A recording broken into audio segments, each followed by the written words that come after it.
Hello champions, welcome back to Edugrown. This is Preeti Gupta, आपकी Hindi educator. तो बच्चों, यहाँ पर हम वापस आ गए हैं अपना नया चैप्टर लेकर, जो कि है हमारे स्पर्श बुक के गद्य खंड का पहला चैप्टर। तो जो हमारे गद्य खंड का पहला चैप्टर है उसका नाम है बड़े भाई साहब। अब ये जो बड़े भाई साहब चैप्टर है ये रचित है प्रेमचंद जी के द्वारा। प्रेमचंद जी ने इसमें अपनी खुद की कहानी बताई है। उन्होंने बताया है कि उनके जीवन में उनके बड़े भाई का कितना महत्व था और उनके जीवन में उनके बड़े भाई क्या स्थान रखते थे।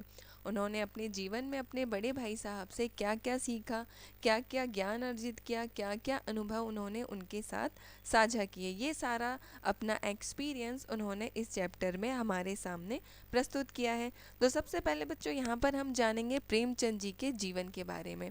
तो आपने पहले भी इनका जीवन परिचय पढ़ा है, इसीलिए यहाँ पर हम इनकी प्रमुख चीज़ें जानेंगे। जैसे कि इनका जन्म हुआ था 31 जुलाई 1880 को बनारस में। ठीक है बच्चों, तो इनका जो प्रमुख रचनाएं हैं वो बहुत ज़्यादा इम्पॉर्टेंट है एग्ज़ाम के पॉइंट ऑफ व्यू से। तो जो इनकी प्रमुख रचनाएं हैं उनमें आती है गोदान, गबन, प्रेमाश्रय, सेवा सदन, निर्मला, कर्मभूमि, रंगभूमि, कायाकल्प, प्रतिज्ञा और मंगलसूत्र अपूर्ण। मतलब जो मंगलसूत्र इनकी रचना है ये कंप्लीट नहीं है, ये अपूर्ण है। ठीक है, तो बच्चों आप जो इनकी रचनाएं हैं इनको बहुत अच्छे से अपने नोटबुक में नोट करके रखिएगा। ठीक है, तो चलिए बच्चों चैप्टर शुरू करते हैं हमारा, जिसका नाम है बड़े भाई साहब। तो इसमें लेखक कहते हैं उन्होंने अपने बड़े भाई के बारे में बताया है, जो कि उम्र में उनसे 5 साल बड़े थे।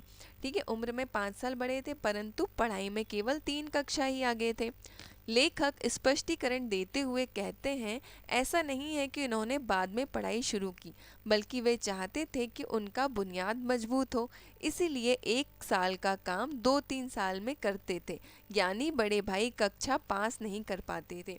तो बच्चों ये जो कहानी है ये बहुत ही इंटरेस्टिंग कहानी है, क्योंकि आपको पता होगा कि प्रेमचंद जी की जितनी भी कहानियाँ होती है वो काफ़ी सुलझी हुई और काफ़ी सरल शब्दों में होती है। तो एक बार ये कहानी आप अपनी बुक से भी रीड करिएगा, आपको पढ़ने में भी काफ़ी अच्छा लगेगा। तो ये बताते हैं कि उनके जो भाई साहब थे उम्र में उनसे 5 साल बड़े थे, परंतु जो कक्षा थी कक्षा में सिर्फ 3 साल बड़े थे। ऐसा क्यों? क्योंकि वे कक्षा में फेल हो जाते थे, है ना, इसलिए उनकी पढ़ाई थोड़ी सी उनसे ज़्यादा पीछे नहीं थी। लेखक की उम्र 9 साल थी और उनके भाई 14 साल के थे। वे लेखक की पूरी निगरानी रखते थे, जो कि उनका जन्मसिद्ध अधिकार था। अब जैसा कि आपने देखा ही होगा, है ना, घर में हमसे जो बड़े भाई या बड़ी बहन होती है वो क्या करते हैं, हमारे ऊपर थोड़ा सा अपना अधिकार तो जमाते ही हैं और निगरानी भी रखते। तो ये सब भी लेखक के साथ होता था, है ना। तो आगे वे कहते हैं, बड़े भाई साहब स्वभाव से बड़े अध्ययनशील थे, हमेशा किताब खोले बैठे रहते थे। समय काटने के लिए वो कॉपियों तथा किताबों के हाशियों पर चित्र बनाया करते थे, एक चीज़ को बार बार लिखते थे। तो वो ये बताते हैं कि उनके जो बड़े भाई थे वो बहुत ही ज़्यादा सीरियस पर्सन थे, बहुत ज़्यादा पढ़ाई करते थे, हमेशा बुक खोल के बैठे रहते थे। और क्या करते थे, जब भी उन्हें फ्री टाइम मिलता था तो किताबों के साइड में जो ऐसे हाशिए बनते हैं उनमें क्या करते थे, अपनी डिज़ाइनें बनाते रहते थे या जो भी वो स्केच बनाते रहते थे। क्योंकि और जो लेखक थे उनका क्या था, उनका पढ़ाई में बिल्कुल भी मन नहीं लगता था। उनका मन हमेशा खेलने कूदने में या ग्राउंड में मस्ती करने में ही उनका मन लगता था। अवसर पाते ही वो हॉस्टल से निकलकर मैदान में खेलने आ जाते थे। तो जैसे ही उनको मौका मिलता था तो वो घर हॉस्टल से निकलकर कहाँ पहुँच जाते थे, मैदान में खेलने आ जाते थे। तो ये बताया है कि वे कहाँ पर रहते थे, हॉस्टल में रहते थे। उनके भाई लेखक को जब डांटते हुए कहते हैं कि पढ़ाई इतनी आसान नहीं है, इसके लिए रात दिन आंखें फोड़नी पड़ती है, खून खून जलाना पड़ता है, तब जाकर यह समझ में आती है। तो लेखक के जो बड़े भाई थे वे हमेशा लेखक को समझाते थे कि पढ़ाई लिखाई इतनी आसान नहीं होती है, उसके लिए आपको बहुत ज़्यादा मेहनत करनी पड़ती है, बहुत ज़्यादा पढ़ाई करनी पड़ती है, तब जाके ये चीज़ हमें समझ में आती है। तो वो लेखक को पढ़ाई की महत्व के बारे में हमेशा समझाते रहते थे। अगर तुम्हें सॉरी, अगर तुम्हें इसी तरह खेल कर अपना समय गंवाना है तो बेहतर है कि घर चले जाओ और गुल्ली डंडा खेलो। तो वे इस पर उन्हें समझाते हैं कि अगर तुम्हें ऐसा ही अपना समय व्यतीत करना है तो इससे अच्छा कि तुम घर चले जाओ और वहीं पर खेल कूद कर अपना जीवन व्यतीत करो। इस तरह यहाँ रहकर दादा की गाड़ी कमाई के रुपए क्यों बर्बाद करते हो? मतलब दादा यहाँ पर उनके पिता, तो वो कहते हैं कि यहाँ पर रह के दादा या अपने पिता की कमाई के रुपए क्यों बर्बाद कर रहे हो, इससे अच्छा है कि घर ही चले जाओ। ऐसी लताड़ सुनकर लेखक रोने लगते हैं और उन्हें लगता है कि पढ़ाई का काम उनके बस का नहीं है। परंतु 2-3 घंटे बाद निराशा हटी तो फटाफट पढ़ाई लिखाई की कठिन टाइम टेबल बना लेते हैं जिसका वो पालन नहीं कर सकते हैं। तो जब लेखक के बड़े भाई ने उन्हें डांटा तो वो रोने लगे और उन्हें लगा कि पढ़ाई तो मुझसे नहीं हो सकती, इसलिए मेरा घर चले जाना ही ठीक है। पर हुआ क्या कि 2-3 घंटे बाद जब उन्हें निराश हो गए थे और 2-3 घंटे बाद जब उनकी निराशा हटी तो उन्होंने क्या किया, फटाक से अपना पूरा टाइम टेबल बना लिया कि अब मैं पूरा रूटीन बना लिया कि इस टाइम मुझे ये करना है, इस टाइम ये करना है। तो अक्सर आपने देखा होगा कि जब भी हमारा कोई रिज़ल्ट आता है या कोई एग्ज़ाम में हमारे कम मार्क्स आते हैं तो हम हमेशा क्या करते हैं, एक टाइम टेबल बना लेते हैं कि नहीं इस बार कम मार्क्स आए तो अगले बार ज़्यादा लाने के लिए मुझे इतना इतना पढ़ना पड़ेगा। तो हम क्या करते हैं, टाइम टेबल बना लेते हैं। पर होता क्या है बच्चों, कभी भी वो टाइम टेबल फॉलो तो करते ही नहीं है, बट क्या होता है उस टाइम जोश जोश में हम टाइम टेबल ज़रूर बना लेते हैं। ठीक है, तो सेम यही चीज़ यहाँ पर लेखक ने भी की। खेल कूद के मैदान उन्हें बाहर खींच ही लाते थे। इतने फटकार के बाद भी वो खेल में शामिल होते रहते थे। तो लेखक कहते हैं यहाँ पर कि इतने डांटने के बाद भी उन पर कोई असर नहीं होता था, वो खेलने के लिए खेल के मैदान में पहुंच ही जाते थे। ठीक है, आगे कहते हैं सालाना परीक्षा में बड़े भाई फिर से फेल हो गए और लेखक अपनी कक्षा में प्रथम आए। और हुआ क्या कि इस साल की जो परीक्षा हुई उसमें उनके बड़े भाई फिर से फेल हो गए और लेखक जो थे प्रेमचंद जी वो अपनी कक्षा में फिर से प्रथम आए थे। उन दोनों के बीच अब 2 कक्षा की दूरी रह गई थी। लेखक के मन में आया कि यह भाई साहब तो आड़े हाथों में ले, परंतु उन्हें दुखी देखकर लेखक ने इस विचार को त्याग दिया और खेलकूद में व्यस्त हो गए। अब बड़े भाई को लेखक पर ज़्यादा दबाव ना था। तो लेखक का क्या हुआ था कि लेखक तो फर्स्ट आ गए थे पर बड़े भाई जो थे वो फेल हो गए थे। अब उनके बीच क्लास का डिफरेंस भी कम हो गया था। अब लेखक ने सोचा कि बड़े भाई तो मुझे इतना डांटते हैं पर खुद तो फेल हो गए हैं, इसलिए अब क्या करना चाहिए, अब इनको कुछ बातें सुनानी चाहिए थी, है ना। पर हुआ क्या था कि फेल होने के कारण बड़े भाई साहब भी दुखी हो गए थे। तो लेखक ने सोचा कि चलो इस बात को छोड़ दिया जाए और वे अपने खेल कूद में व्यस्त हो गए। अब हुआ ये था कि बड़े भाई साहब तो फेल हो गए थे, इसलिए उन्होंने लेखक पर भी अब दबाव जमाना कम कर दिया था। एक दिन लेखक भोर का सारा समय खेल में बिताकर लौटे। तब भाई साहब ने उन्हें जमकर डांटा और कहा कि अगर कक्षा में अव्वल आने पर घमंड हो गया है तो यह जान लो कि बड़े बड़े आदमी का घमंड भी नहीं टिक पाया। तुम्हारी क्या हस्ती है। अनेकों उदाहरण देकर उन्होंने लेखक को चेताया। ठीक है, तो हुआ क्या, एक दिन लेखक पूरा समय अपना उन्होंने खेल में बिता दिया। तो बड़े भाई ने उन्हें समझाया, डांटा कि अगर तुम एक बार कक्षा में प्रथम आ गए हो और कक्षा में प्रथम आने पर तुम्हें बहुत ज़्यादा घमंड हो गया है तो ये जान लो कि जो घमंड है वो बड़े बड़े लोगों का भी नहीं टिका है। और इसी घमंड के एग्जाम्पल उन्होंने बहुत सारे एग्जाम्पल देकर उन्होंने समझाया कि घमंड करना कोई भी अच्छी बात नहीं है, क्योंकि एक दिन तो घमंड को नीचे टूटना ही पड़ता है। इसलिए अगर हमारे पास जो चीज़ है उसका हम अच्छे से सदुपयोग करें। ठीक है, आगे चलते हैं। बड़े भाई ने कक्षा की अलजेब्रा, ज्योमेट्री और इतिहास पर अपनी टिप्पणी की और बताया कि यह सब विषय बड़े कठिन हैं।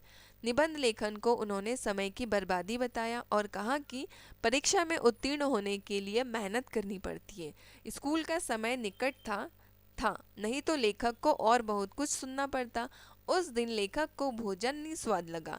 इतना सुनने के बाद भी लेखक की अरुचि पढ़ाई में बनी रही और खेल कूद में वो शामिल होते रहे। तो यहाँ पर क्या हुआ, उन्होंने बताया कि जो सब्जेक्ट है हमारे अलजेब्रा, ज्योमेट्री, इतिहास, ये सब बहुत ज़्यादा कठिन सब्जेक्ट है ना।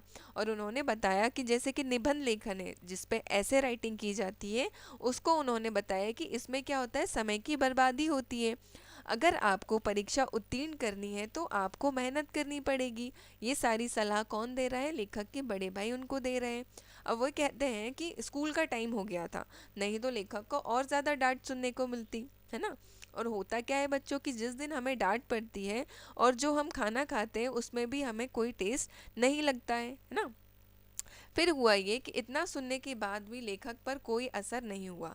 उनके मन में फिर भी पढ़ाई को लेकर कोई भी रुचि नहीं जागी थी। वो फिर भी खेलकूद में शामिल होते ही रहे। तो मतलब उनकी जो रुचि थी वो पढ़ाई के प्रति इतनी ज़्यादा नहीं थी। हमेशा उन्हें खेलना कूदना ही सबसे ज़्यादा पसंद था। आगे की बात है, फिर सालाना परीक्षा में बड़े भाई फेल हो गए और लेखक पास। फिर से यही बात हुई, बड़े भाई फिर से फेल हो गए और लेखक फिर से पास हो गए। बड़े भाई ने अत्यधिक परिश्रम किया था, लेखक ने ज़्यादा नहीं। होता यह है बच्चों की जो ज़्यादा परिश्रम करता है वो थोड़ा फेल हो ही जाता है, और जो कम करता है, कहते हैं ना कि 2 घंटे पढ़ो पर मन लगा कर पढ़ो, तो शायद लेखक के साथ भी वही चीज़ होती होगी कि वो कम पढ़ते थे पर जितना पढ़ते थे उसे बहुत ज़्यादा कॉन्सेंट्रेट के साथ पढ़ते थे, इसलिए हमेशा उन्हें उनके पॉजिटिव रिजल्ट भी मिलते थे। आगे की बात है, लेखक को अपने बड़े भाई पर दया आ रही थी। अब नतीजा सुनाया गया तो वह रो पड़े और उनके साथ लेखक भी रोने लगे। पास होने की खुशी आधी हो गई। अब उनके बीच केवल 1 दर्जे का अंतर रह गया। लेखक को लगा कि यह उनके उपदेशों का ही असर है कि वे दनादन पास हो जाते हैं। अब भाई साहब नरम पड़ गए। अब उन्होंने लेखक को डांटना बंद कर दिया। अब लेखक में मन में यह धारणा बन गई कि पढ़े ना पढ़े वे पास हो जाएंगे। तो हुआ क्या कि लेखक के बड़े भाई लेखक को डांटते थे, पर फेल कौन हो जाते थे? बड़े भाई साहब तो फेल हो जाते थे और लेखक फर्स्ट डिवीज़न लेकर पास हो जाते थे। फिर से रिजल्ट आया, तो हुआ ये कि रिजल्ट में बड़े भाई फिर से फेल हो गए। तो जो खुशी थी वो आधी हो गई, क्योंकि बड़े भाई फेल हो गए थे और लेखक पास हो गए थे। तो हुआ ये कि उन्होंने लेखक को अब डांटना बंद कर दिया, क्योंकि उनको लेखक को अब मन में ये लगने लगा था कि वो पढ़े ना पढ़े वे तो पास हो ही जाएंगे। आगे की बात यह है, एक दिन संध्या के समय, मतलब एक दिन शाम के समय, लेखक हॉस्टल से दूर कनकौआ लूटने के लिए दौड़े जा रहे थे। कनकौआ मतलब पतंग, है ना, पतंग लूटने के लिए वे दौड़े जा रहे थे। तभी उनकी मुठभेड़ बड़े भाई से हो गई और वहीं पे उनकी क्या हो गई, थोड़ी सी लड़ाई हो गई उनके बड़े भाई से। वे लेखक का हाथ पकड़ लिया, है ना, उन्होंने क्या किया, लेखक का हाथ पकड़ लिया और गुस्सा होकर बोले, तुम 8वीं कक्षा में आकर भी ये काम कर रहे हो? एक जमाने में 8वीं पास करके नायब तहसीलदार हो जाते थे। कई लीडर और समाचार पत्रों का संपादन भी 8वीं पास है, परंतु तुम इसे महत्व नहीं देते हो। उन्होंने लेखक को तजुर्बे का महत्व स्पष्ट करते हुए कहा कि भले तुम मेरे से कक्षा में कितने भी आगे निकल जाओ, फिर भी मेरा तजुर्बा तुमसे ज़्यादा रहेगा और तुम्हें समझाने का अधिकार भी। तो वे क्या कर रहे थे, लेखक पतंग उड़ा रहे थे। तो उसी टाइम पे क्या हुआ, लेखक के बड़े भाई और लेखक की वहाँ पे टकरार हो गई, है ना, थोड़ी सी उनमें लड़ाई हो गई। उन्होंने समझाया कि कई पहले के टाइम पे 8वीं कक्षा पास करने के बाद लोग नायब तहसीलदार बन जाते थे। कई लीडर कई समाचार पत्रों में लिखने लग जाते थे 8वीं पास करके, परंतु तुम इस चीज़ का महत्व नहीं देते हो। उन्होंने लेखक को बताया कि तजुर्बे का एक अपना महत्व होता है। मैं भले ही तुमसे कक्षा में पीछे हूँ, पर मेरा तजुर्बा या मेरा अनुभव तुमसे कहीं ज़्यादा है। तुम चाहे कितनी भी कक्षा मुझसे आगे निकल जाओ, फिर भी मेरा तजुर्बा या मेरे पास जो अनुभव है वो तुमसे हमेशा ज़्यादा रहेगा, और जो तुम्हें समझाने का अधिकार मेरे पास है वो हमेशा मेरे पास ही रहेगा। चाहे तुम कितने ही बड़े क्यों ना हो जाओ, हमेशा तुम्हें समझाने का अधिकार मेरे पास रहेगा। उन्होंने लेखक को अम्मा दादा का उदाहरण देते हुए कहा कि भले ही हम बहुत पढ़ लिख जाएं, परंतु उनके तजुर्बे की बराबरी नहीं कर सकते। वे बीमारी से लेकर घर के कामकाज तक हमारे से ज़्यादा अनुभव रखते हैं। इन बातों को सुनकर लेखक उनके आगे नतमस्तक हो गए और उन्हें अपनी लघुता का अनुभव हुआ। इतने में ही एक कनकौआ उन लोगों के ऊपर से गुजरा। चूंकि बड़े भाई लंबे थे, इसलिए उन्होंने पतंग की दौड़ पकड़ ली और हॉस्टल की तरफ भागे। लेखक भी उनके पीछे पीछे भागे जा रहे थे। तो लेखक के बड़े भाई ने उन्हें बताया कि हमारे जो माता पिता हैं उनका उदाहरण देते हुए उन्होंने कहा कि हम चाहे कितने भी पढ़ लिख जाएं, पर हमारा तजुर्बा हमेशा हमारे माता पिता से कम ही रहेगा, है ना। भले ही हम कितनी बड़ी बड़ी डिग्रियां क्यों ना हासिल कर लें, पर जो हमारे माता पिता है वे हमेशा हमसे अनुभव में आगे ही रहेंगे। हमारी बीमारी से लेकर घर के किसी भी कामकाज में वे हमसे ज़्यादा ही अनुभव रखते हैं, है ना। आपने देखा ही होगा कि अगर हम कभी भी बीमार पड़ते हैं या कुछ भी होता है हमें, तो उसमें डॉक्टर के पास जाने से पहले हमारे घर में हमारे माता पिता क्या करते हैं, पहले हमारी उन बीमारियों का घर में ही ट्रीटमेंट कर देते हैं। जैसे कि अगर हमें सर्दी हो गई तो हमें हल्दी का दूध पिला देंगे, उसके बाद ही वे हमें डॉक्टर के पास लेके जाएंगे। तो ये सारी बातें क्या हैं, एक तजुर्बे की बातें हैं, क्योंकि अभी हम उम्र में छोटे हैं और हमारे माता पिता बड़े हैं, तो उन्हें हमसे ज़्यादा ही अनुभव है।